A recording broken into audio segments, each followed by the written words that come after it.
இல்ல. அப்ப மூமின்களுடைய பாதை என்பது குர்ஆன்ல மற்ற வசனங்கள் என்ன செய்யப்பட்டிருக்கு, தெளிவாக என்ன செய்யப்பட்டிருக்கிறது, தெளிவுபடுத்தப்பட்டிருக்கிறது. குர்ஆன் என்ன செய்யும்னா சில வசனங்கள்ல ஒன்றை பாசிட்டிவாக சொல்லிட்டு அதை நெகட்டிவாக என்ன செய்யும் சொல்லும். இப்ப உதாரணமா ஃபமன் அதுலமு மிம்மன் மனஅ மசாஜித் அல்லாஹி அய்யுத்கர ஃபீ ஹஸ்முஹு, அல்லாஹ்வுடைய ஆலயங்களில் அவனுடைய பெயர் துதிக்கப்படுவதை தடுத்து, அல்லாஹ்வுடைய ஆலயங்கள்ல அவனுடைய பெயர் துதிக்கப்படுவதை தடுக்கிறது தான் பள்ளிவாசலை பாழாக்குறது. ஆனா அல்லாஹ் என்ன சொல்றான், அவன் பெயர் துதிக்கப்படுவதை தடுத்து வஸஆ ஃபீ ஹராபிஹா, அதை பாழாக்க முயல்பவனை விட அநியாயக்காரன் யார் அப்படின்னு அல்லாஹ் கேட்கலாம்.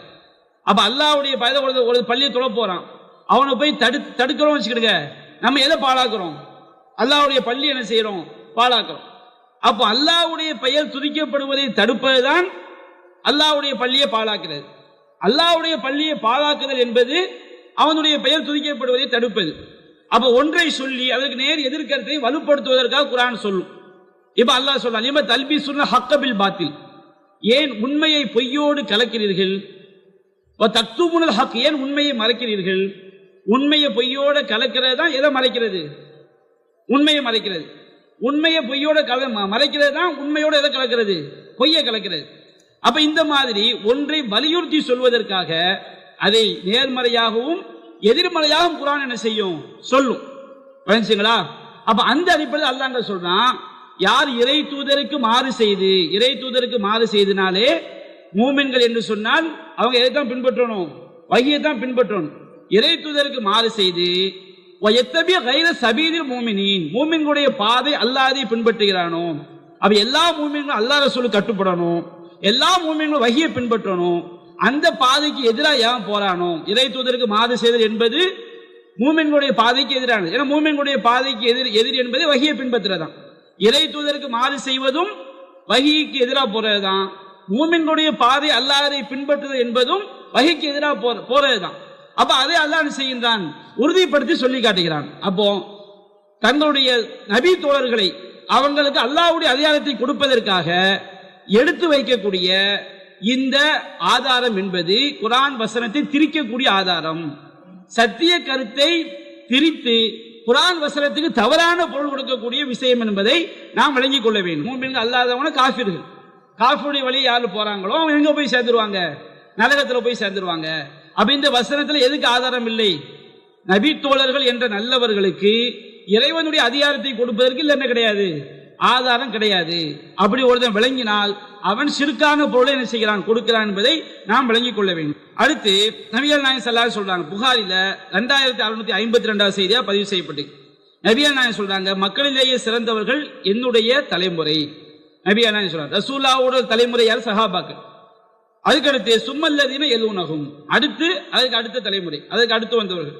சும்மல்லதீன எலூனஹும், அதற்கு அடுத்து வந்தவர்கள். இதை என்ன செய்யறாங்க பாத்தீங்களா, தலைமுறையில் சிறந்தது யாரு, நபி தோழர்கள். அதனால நபி தோழர்களை பின்பற்ற வேண்டும் அப்படிங்கிறாங்க. நபி தோழர்கள் குர்ஆன் ஹதீஸை சொன்னால் அதை நம்ம ஏத்துக்கலாம். ஏன்னா அவங்க எதை சொல்றாங்க, குர்ஆன் ஹதீஸை சொல்றாங்க.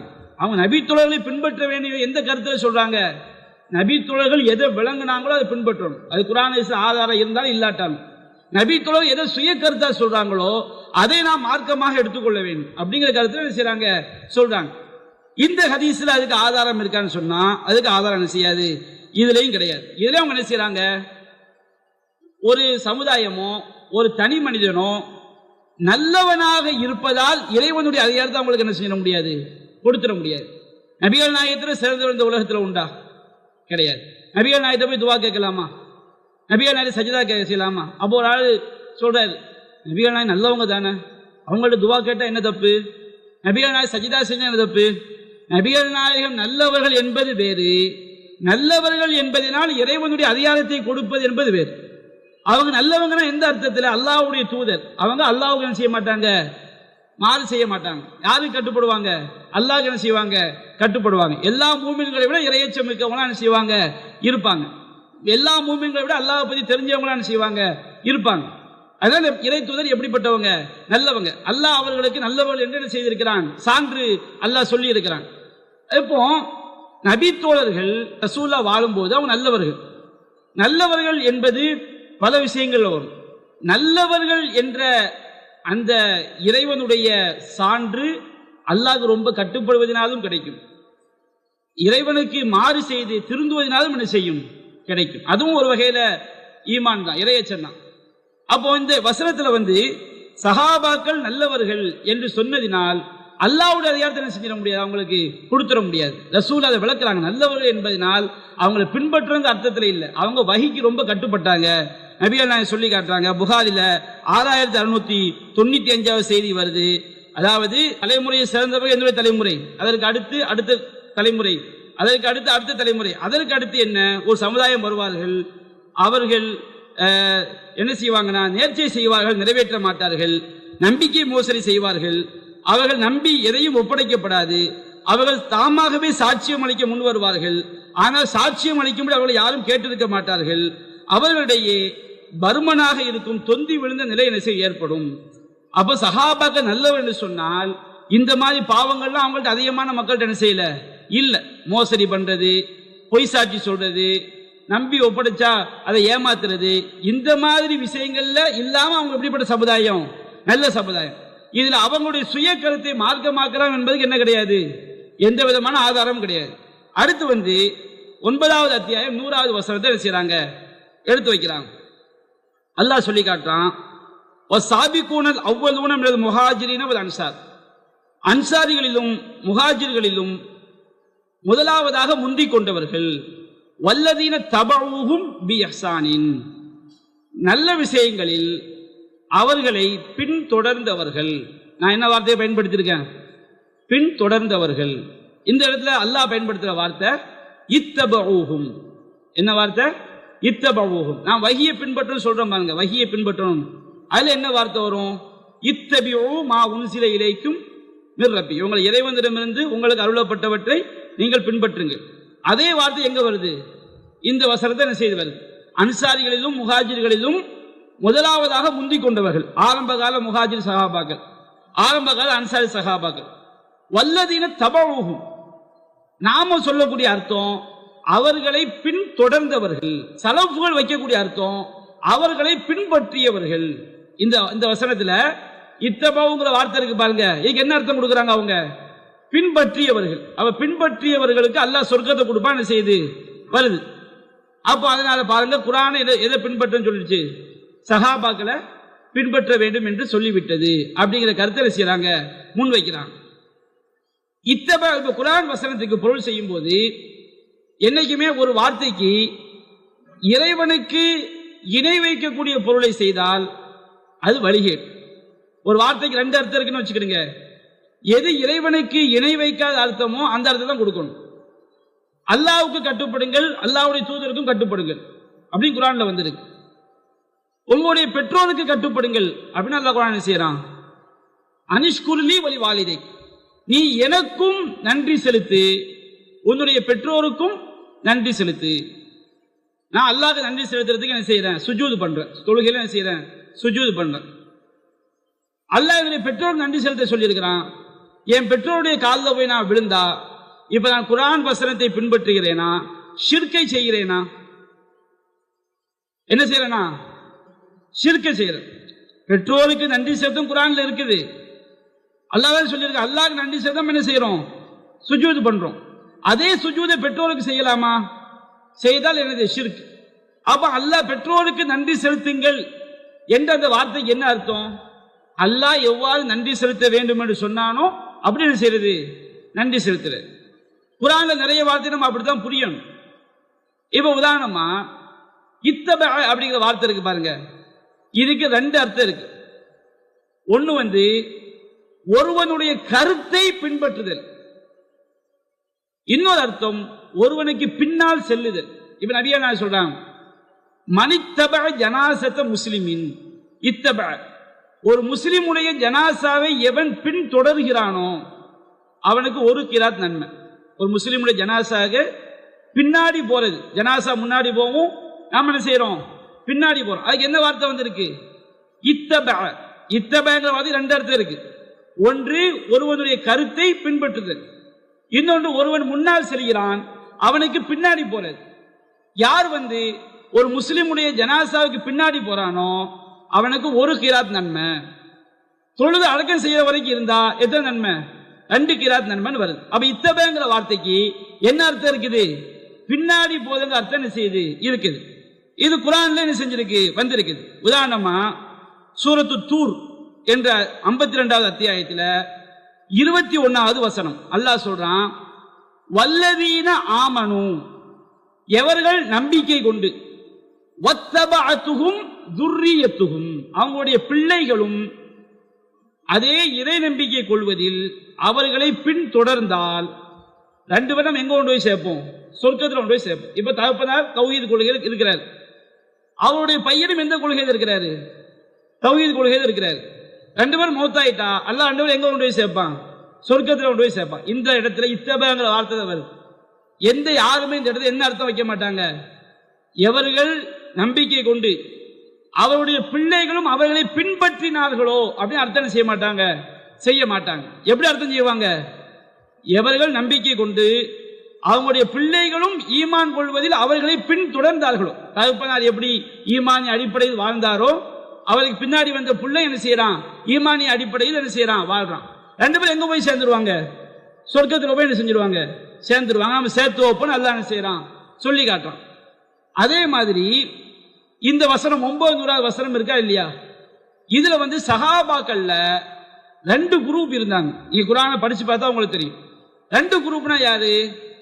மக்கா வெற்றிக்கு முன்பாக இஸ்லாத்தை ஏற்றுக்கொண்டு இஸ்லாத்துக்காக ஹிஜ்ரத் செய்து இஸ்லாத்துக்காக அறப்போர் செய்த சஹாபாக்கள், அவங்களுக்கு அடைக்கலம் கொடுத்த அன்சாரி சஹாபாக்கள். இன்னொரு குரூப் யாரு? மக்கா வெற்றிக்கு பிறகு இஸ்லாத்தை ஏற்றுக்கொண்டு இஸ்லாத்துக்காக அறப்போர் செய்து இஸ்லாத்துக்கான ஜிஹாத் செய்தவர்கள். இந்த 2 சாராரை பற்றி தான் இந்த வசனம் 900வது வசனம் பேசுது. யாரை என்ன செய்யல? பின்பற்ற சொல்லல. அதுக்கு என்ன ஆதாரம்? அல்லாஹ் ரப்பல் ஆலமீன் குர்ஆன்ல சொல்லி காட்டுறான். அதாவது லா யஸ்தவி மின்கும் மன் அன்ஃபக மின் கப்லில் ஃபத்ஹி, மக்கா வெற்றிக்கு முன்பாக இந்த மார்க்கத்துக்காக உங்களில் செலவு செய்தவர்களும் ஜிஹாத் செய்தவர்களும் மக்கா வெற்றிக்கு பிறகு இந்த மார்க்கத்திற்கு இஸ்லாத்தை ஏற்று உங்கள அல்லாஹ்வுடைய ஜிஹாத் செய்து செலவு செய்து என்ன செய்ய முடியாது? சமமாக முடியாது. அப்ப சஹாபாக்கள் எத்தனை குரூப்பா இருக்கிறாங்க? இஸ்லாம் 2ஆ பிரிக்குது. ஒன்னு எப்படிப்பட்ட சஹாபாக்கள்? மக்கா வெற்றிக்கு முன்பாக உள்ள சஹாபாக்கள். இன்னொரு குரூப் யாரு? மக்கா வெற்றிக்கு பின்னாடி உள்ள சஹாபாக்கள். 2 பேருமே நல்லவங்க தான். ஆனால் முதல் சாராருடைய தியாகத்துக்கு 2வது சாராருடைய தியாகம் என்ன செய்ய முடியாது? ஈடாக முடியாது. இதை குர்ஆன் நபிகள் நாயகம் ஆரம்ப கால சஹாபாக்களை பத்தி பிற்கால சஹாபாக்கள் சொல்றாங்க. லா தசுபு அஸ்ஹாபி, என்னுடைய சஹாபாக்களை திட்டாதீர்கள். இந்த வார்த்தையை சொல்ல யாருக்கு தான் சொன்னாங்க? சஹாபாக்கள் தான் சொன்னாங்க. எந்த சஹாபாக்களுக்கு? பிற்கால சஹாபாக்கள். என்னுடைய சஹாபாக்கள் ஆரம்ப கால சஹாபாக்கள். அவங்க நீங்க உகது மலையளவு தங்கத்தை தர்மம் செய்தாலும் என்னுடைய சஹாபாக்கள் செய்த ஒரு கையளவு தர்மத்துக்கு என்ன செய்யாது? ஈடாகாது. ஒரு முன்கையளவு தர்மம் இருக்கு பாருங்க, அது ஈடாகாது. அப்ப என்னுடைய சஹாபாக்களை திட்டாதீங்க ரசூலுல்லாஹ் சொன்னாங்களா இல்லையா? அது யாருக்கு சொன்ன அறிவுரை? பிற்கால சஹாபாக்கள் சொன்ன அறிவுரை. யார் விஷயத்தை சொன்ன அறிவுரை? முற்கால சஹாபாக்கள் சொன்ன அறிவுரை. முற்கால சஹாபாக்கள் அன்சாரிகளிலும் முஹாஜிர் முந்தி சென்ற முதலாம் அவர்கள், அவங்க ஒரு கையளவு செய்த தர்மம் பிற்கால சஹாபாக்கள் ஒரு மலையளவு செய்ய முடியாது, ஈடாக முடியாது. இருந்தாலும் 2 பேருமே யார் தான்? நல்லவர்கள் தான். 2 பேருமே யார் தான்? தியாகம் செய்தவர்கள் தான். அந்த 2 சாராரை பற்றி தான் அல்லாஹ் குறிப்பிடுகின்றான். அன்சாரிகளிலும் முஹாஜிர்களிலும் முந்தி சென்ற முதலாம் அவர்கள், மக்கா வெற்றி முன்பாக என்ன செஞ்சவங்க? இஸ்லாத்தை ஏற்று மக்காவில் இருந்து மதீனா ஹிஜ்ரத் செய்து வந்த முஹாஜிர் சஹாபாக்கள், அவங்களுக்கு அடைக்கலம் கொடுத்த அன்சாரி சஹாபாக்கள். வல்லதீன தபஊஹு, அவர்களுக்கு அடுத்து வந்தவர்கள் பி இஹ்சான், நல்ல விஷயங்கள்ல. நல்ல விஷயம் ரசூலுல்லாஹ் என்ன சொன்னாங்களோ அதை மாதிரி யார் பின்பற்றினாங்க? முற்கால சஹாபாக்கள் பின்பற்றினாங்க. அதே மாதிரி நல்ல விஷயங்கள் அவங்களுக்கு அடுத்து தொடர்ந்து வந்தவர்களையும் 2 சாராரையுமே ரலியல்லாஹு அன்ஹு அல்லாஹ் செய்து கொண்டான், பொருந்தி கொண்டான். அவர்களும் யாரை பொருந்தி கொண்டார்கள்? அல்லாஹ்வை பொருந்தி கொண்டார்கள். அவர்களுக்கு சொர்க்கத்தை அல்லாஹ் செய்திருக்கின்றான், தயார் செய்து வைத்திருக்கின்றான். அப்ப இந்த 900வது வசனம் சஹாபாக்களில் 2 பிரிவினரை பற்றிய நற்செய்தி தானே தவிர அவர்களை பின்பற்றுவது தொடர்பான வசனம் கிடையாது. அல்லாஹ்வுடைய அதிகாரத்தை நம்ம கொடுக்க முடியுமா? நபி தோழர் நல்லவர்கள், அல்லாஹ் தன்னுடைய இறை தூதருக்கு வஹி அறிவித்தான். அதனால் நாம் யாரை பின்பற்றுகிறோம்? இறை தூதரை செய்கிறோம், பின்பற்றுகிறோம். சஹாபாக்கள் ஏன் சிறந்தவர்கள்? இறை தூதரை பின்பற்றியதனால் சிறந்தவர்கள். அப்ப இந்த வசனத்துல இத்தபஅ அப்படிங்கிற வார்த்தையை பின்தொடர்தல், அது உதாரணம் சொல்லியிருக்கிறார். 2 ஆதாரம் சொல்லியிருக்கிறார். சுருக்கம் நிறைய ஆதாரம் இருக்கு. ஜனாசாவுக்கு பின்னாடி போறது, ஜனாசா முன்னாடி போவோம், பின்னாடி போறது, அதுக்கு எந்த வார்த்தை வந்திருக்கு? இத்தபஅ. அதே மாதிரி பெற்றோர்கள் ஈமான் கொண்டு பிள்ளைகளும் இறை நம்பிக்கை அவர்களை பின்தொடர்ந்தார். அங்க என்ன அர்த்தம்? இத்தபஅ. அது அடுத்து வர்றது என்ன அர்த்தம் கிடையாது. பெற்றோரை பிள்ளைகள் பின்பற்றுவதற்கு அர்த்தத்தை கிடையாது. அப்போ இந்த வசனத்துல இத்தபஅங்கிற வார்த்தைக்கு என்ன அர்த்தம்? பின்தொடர்தல். அப்ப எந்த அர்த்தம் கொடுக்க கூடாது? பின்பற்ற அர்த்தம் கொடுக்க கூடாது. ஏன் கொடுத்தா தப்பா? அப்ப எல்லா இடத்துலயும் கொடு. அத்தீஉல்லாஹ் அத்தீஉர் ரசூல், அல்லாஹ் கட்டுப்படுங்க, அல்லாஹ் தூதர் கட்டுப்படுங்க. உலுல் அம்ரி மின்கும், அதிகாரம் உடையவங்க கட்டுப்படுறேன்னு இருக்கு. மோடி கட்டுப்பட்டுருவோமா? எல்லாரும் மோடி கட்டுப்பட்டு செஞ்சிருவோமா? அல்லது அதிகாரமுடைய யாருக்குன்னா கட்டுப்படலாமா? அதிகாரமுடைய கட்டுப்படுங்க சொன்னா எந்த அடிப்படையில் கட்டுப்படணும்? லா தாஅத்தி மக்லூக்கின் ஃபீ மஅசியத்தில் காலிக், படைத்தவனுக்கு மாறு செய்யக்கூடிய விஷயத்தை செய்யக்கூடாது, படைப்பிடங்களுக்கு கட்டுப்படக்கூடாது. எந்த ஒரு வார்த்தையுமே அல்லாஹ்வுக்கும் படைப்பிடங்களுக்கும் பயன்படுத்தப்பட்டனால அல்லாஹ்வுடைய அதிகாரத்தை யாரும் கொடுத்துடக்கூடாது, படைப்பிடங்களுக்கு கொடுத்துடக்கூடாது. சரிங்களா? அப்ப இதுல சஹாபாக்களை பின்பற்ற வேண்டும் என்பதற்கு ஆதாரம் இருக்குதா? இல்ல. அப்ப இதை சலஃபுகள் வைத்த அந்த இத்தபஅங்கிற வார்த்தைக்கு இறை தூதருக்கு நாம் என்ன அதிகாரத்தை கொடுப்போமோ அதே அர்த்தத்தை யாரு கொடுத்துறாங்க? சஹாபாக்கள் கொடுத்துறாங்க. அந்த தப்பு. அல்லாஹ்க்கு நன்றி செலுத்துறாங்க, நன்றிங்கிற வார்த்தைக்கு வேற அர்த்தம். பெற்றோருக்கு நன்றி செலுத்துறது நன்றிங்கிற வார்த்தைக்கு வேற அர்த்தம். நன்றி என்ற ஒரே வார்த்தையா வந்து விட்டதால் அல்லாஹ்விற்கு கொடுக்கின்ற அதே அதிகாரத்தை யாருக்கு கொடுத்துட முடியாது? பெற்றோருக்கு கொடுத்துட முடியாது. அல்லாஹ் பார்க்கிறான், மனுஷன் பார்க்கிறான் இருக்குது. பார்க்கிறான் என்று வார்த்தையில் ஒன்றாக இருப்பதனால் ரெண்டோடைய சக்தி ஒன்னாயிருமா? ஒன்னும் நம்பிடலாமா? நம்மளே சிறுக்காயிரும். அப்ப அந்த மாதிரி வார்த்தை விளையாட்டு என்ன செய்யறாங்க? விளையாடுறாங்க. அடுத்து விளங்கிருங்க, நபிகள் நாயகம் ஒரு நாள் பயான் பண்றாங்க. இத பயான நான் அப்படி சொல்றேன், கவனமா கேளுங்க. இதுதான் நிறைய பேர் விளங்காம வழிகேட்டுக்கு போறதுக்கு உள்ள இந்த ஹதீஸ்ல வழிகேடு கிடையாது, தவறான விளக்கம் கொடுத்து செஞ்ச வழி எடுத்துறாங்க. நபிகள் நாயகம் சொல்றாங்க, இந்த செய்தி திருமதியில பதிவு செய்யப்பட்டிருக்கிறது. இர்பால் இப்னு சாரியா அறிவிக்கிறாங்க, ரசூலுல்லாஹி ஸல்லல்லாஹு அலைஹி வஸல்லம் ஒரு நாள் ஃபஜ்ர் தொழுகைக்கு பிறகு எங்களுக்கு உபதேசம் செய்தார்கள். ரொம்ப உச்சகட்ட உபதேசம். எங்கள் கண்கள் எல்லாம் கண்ணீர் வடித்தது, உள்ளங்கள் எல்லாம் அஞ்சு நடுங்கியது அந்த உபதேசத்தை கேட்டு. அப்ப நாங்கள்லாம் சொன்ன, அல்லாஹ்வின் தூதரே, நீங்க செய்யக்கூடிய இந்த பயானை கேட்டா ஒரு மரண தருவாயில் இருக்கிறானா இல்லையா, அவன் தன் பிள்ளைக்கு சொல்ற மாதிரி என்ன செய்யுது இருக்குது, நீங்க எங்களுக்கு என்ன சொல்ல போறீங்க அப்படின்னு கேட்கிறான். அவன் நபியா நான் சொல்றாங்க, ஊசிக்கும் பி தக்வல்லாஹ், அல்லாஹ்வை அஞ்சி கொள்ளுமாறு உங்களுக்கு நான் செய்கிறேன், உபதேசம் செய்கிறேன்.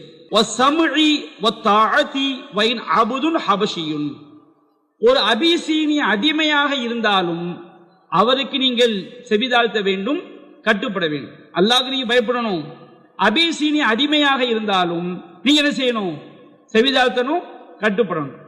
அப்ப இது எதை பத்தி பேசுது? ஆட்சி தலைமைக்கு கட்டுப்படுவதை பற்றி செய்கிறது, பேசுகிறது. அபிசீனிய அடிமை உங்களுக்கு ஆட்சியாளராக நியமிக்கப்பட்டாலும், 100 வயசு தெளிவா வந்திருக்கு. அபிசீனிய அடிமை உங்களுக்கு ஆட்சியாளராக நியமிக்கப்பட்டாலும் நீங்க அவருக்கு செவிதாழ்த்துங்கள், கட்டுப்படுங்கள். அப்ப ரசூல்லா இங்க எதை பத்தி பேச வர்றாங்க? இஸ்லாமிய ஆட்சி தலைமைக்கு கட்டுப்படுவதை பத்தி என்ன செய்றாங்க? சொல்றாங்க. ஏன் இஸ்லாமிய ஆட்சி தலைமைக்கு கட்டுப்படுவதை பற்றி ரசூலா சொல்றாங்க? அதற்கு அடுத்த வரி சொல்லுது, ஃபஇன்னஹு மை யஇஷ் மின்கும், உங்கள யாரு நீண்ட காலம் எனக்கு பிறகு உயிரோட வாழ்றாங்களோ, யரா இஹ்திலாஃபன் கஸீரா, ஏராளமான முரண்பாடுகளை காண்பார். ரசூலா சொல்றாங்க, ஒரு அபிசீனிய அடிமை ஆட்சி தலைவராக நியமிக்கப்பட்ட என்ன செய்யுங்க? கட்டுப்படுங்கள். ஏன்னு சொன்னோம்னா, எனக்கு பிறகு உங்கள உயிரோடு இருக்கக்கூடியவங்க நிறைய முரண்பாடுகளை காண்பார்கள். அப்ப எதுல முரண்பாடை காண்பான்? அரசியல் குழப்பங்கள். எதுல காண்பாரு? அரசியல் குழப்பங்கள். ஒரு அபிசீனிய அடிமை ஆட்சியா நியமிக்கப்பட்டாலும் நீங்க செவிதாழ்த்தான் கட்டுப்படுங்க. ஏன்னு சொன்னோம்னா, எனக்கு பிறகு உயிரோடு வாழ என்ன செய்வான்? நிறைய குழப்பங்களை என்ன செய்வான்? காண்பான். நபியா நான் சொல்லிட்டு, வையாக்கும் வல் முஹ்தஸாத்தில் உமூர், இஸ்லாம் என்ற பெயரில் புதிதாக உண்டாக்குவதை விட்டு உங்களை நான் செய்கிறேன், எச்சரிக்கை செய்கிறேன். ஃபஇன்னஹா லலாலத்துன், இஸ்லாம் என்ற பெயர் புதிதாக உண்டாக்குவது எனது வழிகேடு. ஃபமன் அதிரக்க தாலிக்க மின்கும், உங்களை யாராவது இந்த மாதிரி ஒரு நிலைமையை கண்டால், ஆட்சி தொடர்பாக ஏற்படக்கூடிய அந்த குழப்பங்களை கண்டால், அலைஹி பி சுன்னதி, அவர் என்னுடைய சுன்னாவை என்ன செய்ய வேண்டும், பற்றி பிடித்துக் கொள்ள வேண்டும். சுன்னத்தில் ஹுலஃபாய் ராஷிதீன், நேர்வழி பெற்ற ஆட்சியாளர்களுடைய சுன்னாவையும் என்ன செய்ய வேண்டும், பற்றி பிடித்துக் கொள்ள வேண்டும். இந்த சஹாபாக வார்த்தை ரசூலா பயன்படுத்தவே இல்லை. ரசூலாக்கு பிறகு ஆட்சிக்கு வரக்கூடியவங்க மூலமா என்ன செய்யும், ஆட்சி விஷயமா நிறைய குழப்பம் என்ன செய்யும், உண்டாகும். அப்ப நீங்க என்ன செய்யணும், உங்களுக்கு ஆட்சி தலைவர் அபிசீனிய அடிமை வந்தாலும் கட்டுப்படுங்க. ஏன்னா நிறைய குழப்பம் என்ன செய்யும் தோன்றும். அந்த குழப்பம் தப்பிக்கணும், நீங்க என்ன செய்யணும், முதல்ல அபிசீனிய அடிமை ஆட்சியாளர் தான் என்ன செய்யணும், கட்டுப்படணும். ரெண்டாவது நீங்க என்ன செய்யணும், என்னுடைய சுன்னாவை பற்றி பிடித்துக் கொள்ள வேண்டும். ரசூலுல்லாஹ் சுன்னத்தில் என்ன சொல்லியிருக்காங்க, ஒரு ஆட்சியாளர்கிட்ட ஷிர்க்க பார்க்காத வரைக்கும் அவருக்கு என்ன செய்யணும், கட்டுப்படும். நாட்டில் என்ன செஞ்சிடக்கூடாது, பிரிவினையை உண்டாக்கிடக்கூடாது, குழப்பத்தை செஞ்சிடக்கூடாது, உண்டாக்கி விடக்கூடாது. அந்த மாதிரி அந்த ஒரு ஆட்சியாளர், இஸ்லாமிய ஆட்சியாளர், அவர் உன்னுடைய முதுகில் அடித்தாலும் உன்னுடைய சொத்துக்களை பறித்தாலும் கட்டுப்படும். ஏன்னா ஆட்சியாளர் கட்டுப்படுறது ரொம்ப முக்கியம், ஷிர்க்க வைக்காத வரைக்கும். அப்ப நபிகள் நாயகம் சொல்றாங்க, இந்த மாதிரி குழப்பம் வந்தா ஆட்சியாளர் விஷயத்தில் எப்படி நடக்க வேண்டும் என்று நான் வழிகாட்டி இருக்கின்றேன். ரசூலுல்லாஹ் ஹதீஸ் நிறைய இருக்கு. ஆட்சியாளர்கள் விஷயத்தில் குழப்பம் வந்தா நாம எப்படி நடக்கணும் வழிகாட்டி இருக்கிறாங்க. அந்த சுன்னாவை என்ன செஞ்சுக்கணும், பற்றி பிடித்துக் கொள்ள வேண்டும். சுன்னத்துல் ஹுலஃபாய் ராஷிதீன், நேர்வழி பெற்ற ஆட்சியாளர்களுடைய சுன்னாவை என்ன செஞ்சுக்கணும், நேர்வழி பெற்ற ஆட்சியாளர்கள் வழிகாட்டுவாங்களா இல்லையா, அந்த சுன்னாவையும் பற்றி. சுன்னா சொன்னோம்னா நன்றிங்கிற வார்த்தை அல்லாஹ்வுக்கு பயன்படுத்தப்பட்டா என்ன அர்த்தமோ அந்த அர்த்தம், நன்றிங்கிற வார்த்தை பெற்றோருக்கு பயன்படுத்தப்பட்டா என்ன அர்த்தமோ அது வேற அர்த்தம். புரிஞ்சுங்களா? அதே மாதிரி சுன்னத்துங்கிற வார்த்தை நபிகள் நாயகத்தை பயன்படுத்தப்பட்டால் நபிகள் நாயகம் மார்க்கமாக காட்டிய சுன்னத். நேர்வழி பெற்ற ஆட்சியாளர் சுன்னத் என்று சொன்னால் நேர்வழி பெற்ற ஆட்சியாளர்கள் நபிகள் நாயகத்துடைய இஸ்லாத்துக்கு உட்பட்டு அவங்க காட்டக்கூடிய வழிகாட்டுதல். இந்த இரண்டு நீங்க என்ன செஞ்சுக்கிறீங்க, பற்றி பிடித்துக் கொள்ளுங்கள் அப்படின்னு நபிகள் நாயகம் ஸல்லல்லாஹு அலைஹி பின் நவாஜித், அதை கடவாய் பார்க்கலாம் என்ன செய்யுங்கள், பற்றி பிடித்துக் கொள்ளுங்கள் அப்படின்னு நபிகள் நாயகம் சொல்றாங்க. இந்த ஹதீஸ் எடுத்துக்கிறாங்க. பாத்தீங்களா, நபிகள் நாயகம் ஸல்லல்லாஹு அலைஹி வஸல்லம் குலஃபாவு ராஷிதீனுக்கு என்ன செஞ்சாங்க, அவங்களுடைய சுன்னாவை பின்பற்ற சொல்லிட்டாங்க. இது என்ன சுன்னா, குலஃபாவு ராஷிதீன்னா நேர்வழி பெற்ற ஆட்சியாளர்களின் சுன்னத் என்று சொன்னால் அவங்க காட்டியதுல மார்க்கங்கிற அடித்தத்தில் கிடையாது. ஆட்சியாளர்கள் சில வழிமுறை என்ன செய்வாங்க, காட்டுவாங்க, இந்த மாதிரி நடங்கன்னு சொல்லுவாங்க. அந்த ஆட்சியில குழப்பம் ஏற்படும் போது அவங்களுக்கு நாம் எப்படி கட்டுப்பட வேண்டும் என்று ரசூலுல்லாஹ்வுடைய சுன்னத்தில் என்ன செய்கிறது இருக்கிறது. அப்ப நபிகள் நாயகம் ஸல்லல்லாஹு அலைஹி வஸல்லம் அவங்க தனக்கு பிறகு இந்த உலகத்துல இஸ்லாமிய மக்களுக்கு மத்தியில் ஆட்சி ரீதியாக குழப்பம் ஏற்படும், குழப்பத்தை காண்பார்கள். அந்த மாதிரி குழப்பம் ஏற்படும் போது ஒரு முஸ்லிம் எப்படி நடந்து கொள்ள வேண்டும், உங்களுக்கு அபிசீனிய அடிமையான கட்டுப்படுங்க. சஹாபாக்களை பத்தி மேட்டரே இது கிடையாது. இது குழப்பமான காலத்தில் ஒரு முஸ்லிம் எப்படி நடக்க வேண்டும் என்பதை பற்றிய ஹதீஸ்.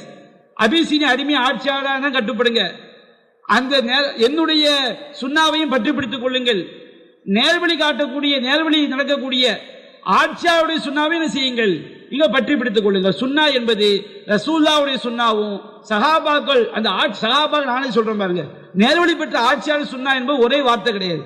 இவங்க காட்டக்கூடிய உலக ரீதியான நடைமுறை, நபிகள் நாயகம் காட்டியிருக்கக்கூடிய மார்க்க ரீதியிலான நடைமுறை.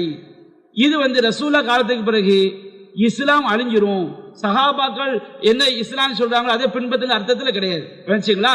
அப்ப இந்த ஹதீஸை பற்றி சொல்கிறது, குழப்பமான காலகட்டத்திலே நபிகள் நாயகம் ஸல்லல்லாஹு அலைஹி வஸல்லம் அவங்க காட்டிய வழிமுறையை பின்பற்ற வேண்டும்.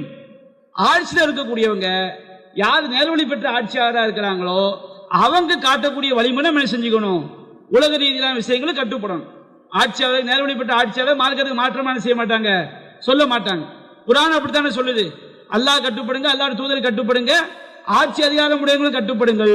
உங்களுக்கு மத்தியில் கருத்து வேறுபாடு ஏற்பட எங்கே போயிடணும், அல்லாஹ் பக்கம் அல்லாஹ் தூதரின் பக்கம் என்ன செய்து விடுங்கள், திரும்பி விடுங்கள். அப்ப இந்த ஹதீஸ்ல சஹாபாக்களை பற்றி எந்த பேச்சும் கிடையாது, சஹாபாக்களை பின்பற்ற வேண்டும் என்ற கருத்தும் கிடையாது. ஆனால் சலஃப் என்ன செய்றாங்க, நபி தோழர்களை அவர்களுக்கு இறைவனுடைய அதிகாரத்தை கொடுக்கக்கூடிய வகையில இந்த ஹதீஸுக்கு தவறான வியாக்கியானம் கொடுத்து நபி தோழர்கள் எதை சொன்னாலும் மார்க்கம் அப்படின்னு பேசுறாங்க. இந்த ஹதீஸ்ல எந்த இடத்துல யாரை பத்தி பேசல, யாரை பத்தி பேசல, நபி தோழர்களை பத்தி பேசவில்லை.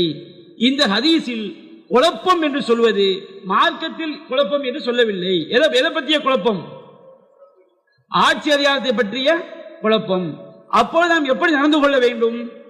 நாம் அந்த மாதிரி ஆட்சி குழப்பத்தில் மாட்டாம எப்படி நடந்துக்கணும்? ரசூலுல்லாஹ்வுடைய சுன்னாவையும் நம்ம என்ன செஞ்சுக்கணும்? பார்த்து அந்த நல்ல ஆட்சியாளர்கள் என்ன வழியை காட்டுறாங்களோ அதையும் பேர் நம்ம என்ன செஞ்சுக்கணும்? நடந்து கொள்ள வேண்டும். அப்ப இது குழப்பமான காலகட்டத்தில் முஸ்லிம்களுடைய ஆட்சி தலைமையில் பிரச்சனை ஏற்படும் பொழுது முஸ்லிம்கள் எப்படி நடந்து கொள்ள வேண்டும் என்பதற்குரிய வழிகாட்டுதல் தானே தவிர இதுல யாரையும் பின்பற்ற வேண்டும் என்பதற்கு ஆதாரம் என்ன செய்யல இல்லை. இதுதான் அவங்க மெயினா வைக்கக்கூடிய ஆதாரங்கள். இந்த மாதிரி விஷயங்கள் தான் என்ன செய்ய வரும். அப்ப இந்த சலஃபு கொள்கை என்பது இது ஷிர்கியத்தான கொள்கை என்பதை விளங்கிக் கொள்ளுங்க. அவங்க இதெல்லாம் நிறைய ஷிர்க் இருக்குது. அதான் அடுத்தடுத்த தரப்பியாக நம்ம என்ன செய்ய சொல்லுவோம். அடுத்து ஒரு முக்கியமான விஷயம், இப்போ ஒரு கேள்வி, அதாவது நம்மால் நடவடிக்கை எடுத்து நீக்கப்பட்டவர்கள் பல்வேறு வழிகேடுகள் என்ன செஞ்சிருக்கிறாங்க, திணிச்சிருக்கிறாங்க. அல்ல ஒரு விஷயத்தை நான் உங்களுக்கு என்ன செய்ய சொல்றேன்.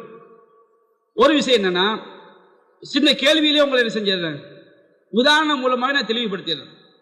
இப்ப அரசாங்கம் ஒரு சட்டம் போடுறாங்க, யாருக்காவது அரசு வேலை கிடைக்க வேண்டும் என்று சொன்னால் அவர் மீது எந்த குற்ற வழக்கும் என்ன செய்யக்கூடாது, இருக்கக்கூடாது அப்படின்னு அரசாங்கம் என்ன செய்யுது, ஒரு சட்டம் போடுது.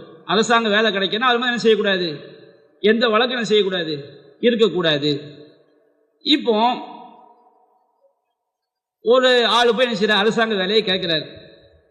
அப்ப அந்த அரசாங்கம் சொல்லுது, உங்களுக்கு அரசாங்க வேலை கிடையாது. ஏன் கிடையாது? உங்க மேல திருட்டு கேஸ் இருக்குது, உங்க மேல கஞ்சா கேஸ் இருக்குது, உங்க மேல மோசடி வழக்கு இருக்குது, உங்க மேல மோசடி வழக்கு இருக்குது. 4 வழக்கு என்ன செய்யறான், அரசாங்கம் சொல்றான்.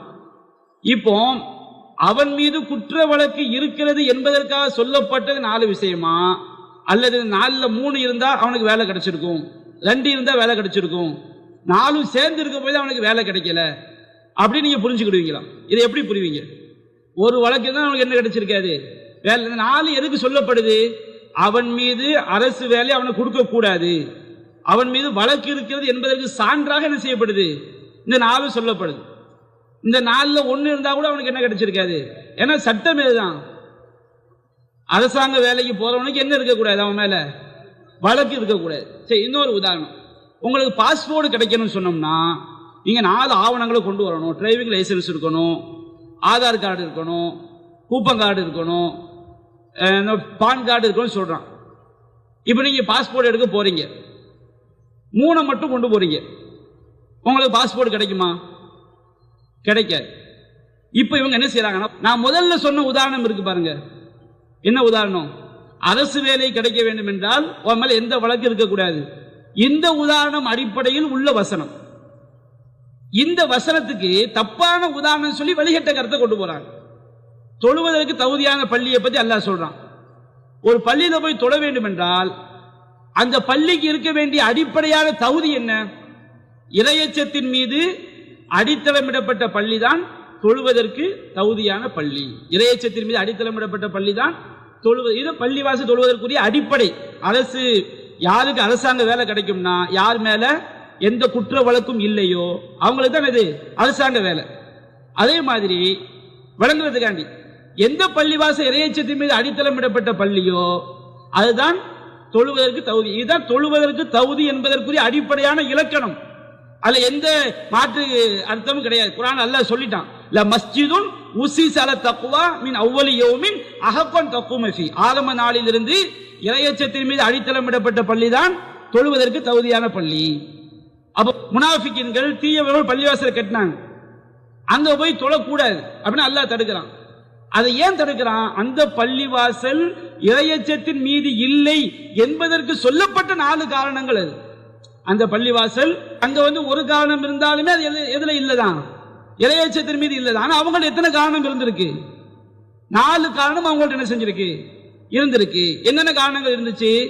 வல்லதீன இத்தஹது மஸ்ஜிதன் லிராரன், தீங்கிழைத்தல், இறைவனுக்கு மாறு செய்தல், இறைவனை நிராகரித்தல், ஷிர்க் வைத்தல், மூமின்களுக்கு மத்தியில் பிரிவினை பாராட்டுதல், அல்லாஹ் ரசூலுக்கு எதிராக போர் செஞ்சாங்களா இல்லையா அவங்களுக்கு அடைக்கலம் கொடுத்தல். இந்த 4க்காக இந்த பள்ளி என்ன செஞ்சிருக்கிறான், உண்டாக்கி இருக்கிறான்.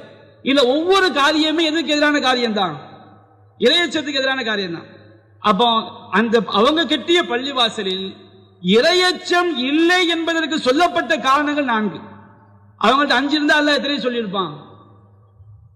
5 சொல்லியிருப்பான். 7 இருந்தா 7 சொல்லியிருப்பான். 1 இருந்தா 1 சொல்லியிருப்பான். அவங்கள்ட்ட இருந்தது எத்தனை? 4. அதனால 4 சொல்றான். இப்ப எப்படி வழிகேடு உண்டாயிருச்சு? இந்த வசனத்தை எல்லாம் சரியாத விளங்கி சரியாத சொல்லிக்கிட்டு இருந்தோம். தவறான உதாரணங்களை காட்டி இதை எல்லா ஷிர்க் நடக்கிற பள்ளியில போய் தொழு. நம்ம நடவடிக்கை எடுக்கப்பட்டவங்களோட நோக்கம் தௌஹீத் ஜமாத் பள்ளியில போய் தொழுதுடக்கூடாது. எங்க போய் தொழுதுடக்கூடாது? தௌஹீத் ஜமாத் பள்ளியில போய் தொழுதுடக்கூடாது. அப்படி என்ன செய்ய? மௌலூத் ஓதுறானா, ஷிர்க் வைக்கிறானா, தர்கா கட்டி கும்பிடுறானா, அவுலியாக்கு சக்தி இருக்குன்னு சொல்லலாம். நீ அந்த பள்ளியாசல போய் தொழுது கடா, நாசமா போடா. எனக்கு தௌஹீத் ஜமாத்துக்காரன ஓச்சிடணும். அதுக்கு நான் மார்க்கத்தில் எந்த தில்லாதங்களை வேணா செய்வேன். அப்போ விளங்கிடுங்க, குர்ஆன் வசனம் தெளிவாக சொல்லிவிட்டது.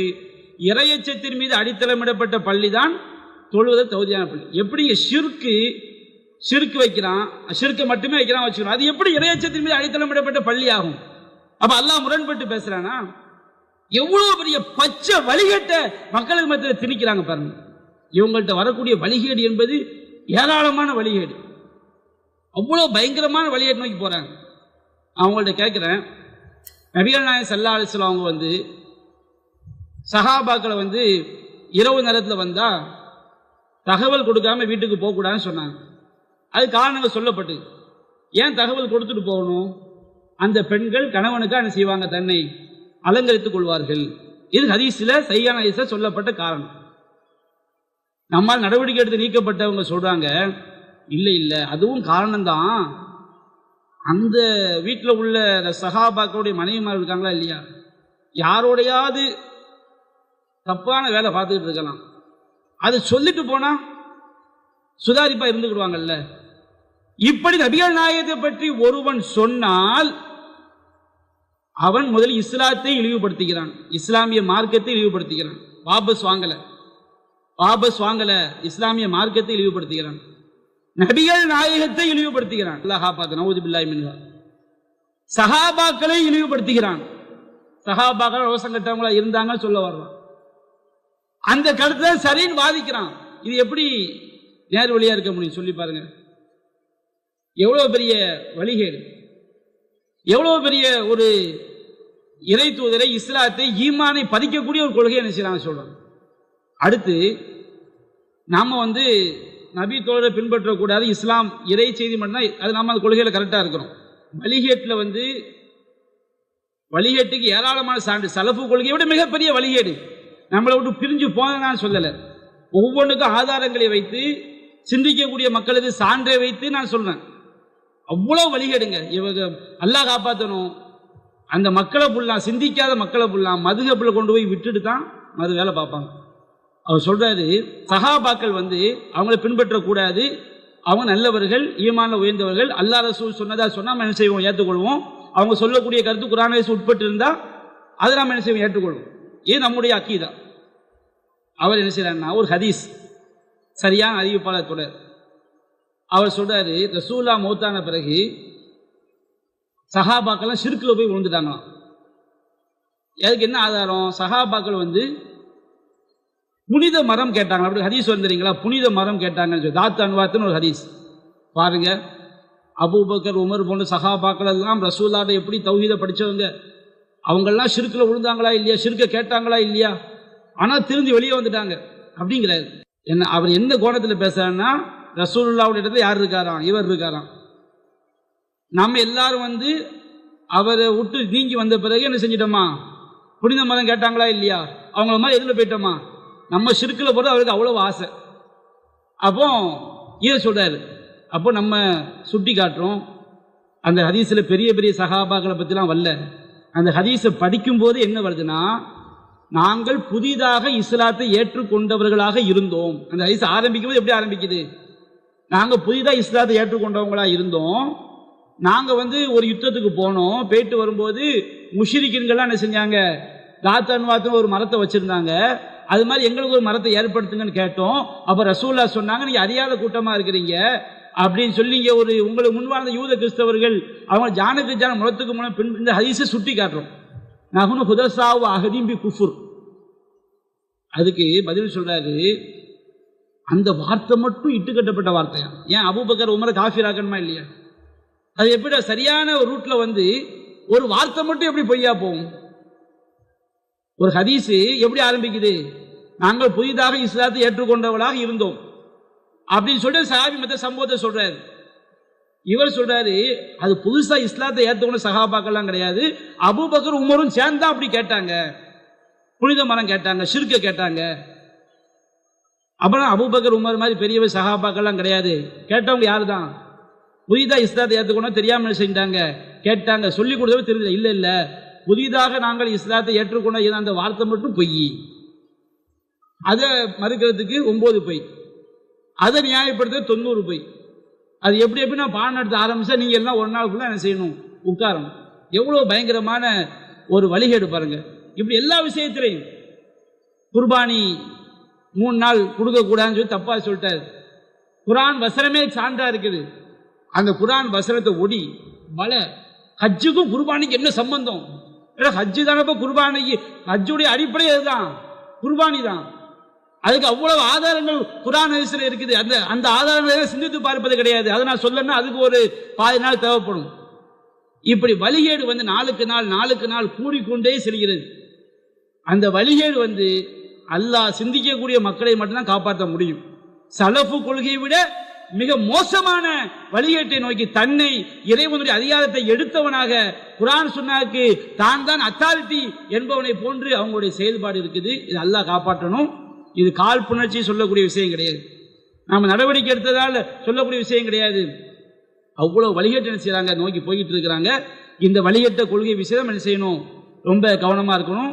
சிந்திக்கக்கூடிய மக்கள் புரிந்து கொள்ள வேண்டும். அதனால இதையும் நான் செய்யறாங்க ஒரு சில சான்றுகளை முன்வைத்திருக்கேன். இத்தோடு என்னுடைய உரையை நிறைவு செய்கின்ற வாஹித் அவானா அல்ஹம்துலில்லாஹி ரப்பில் ஆலமீன். அஸ்ஸலாமு அலைக்கும் வரஹ்மத்துல்லாஹி வபரகாத்துஹு.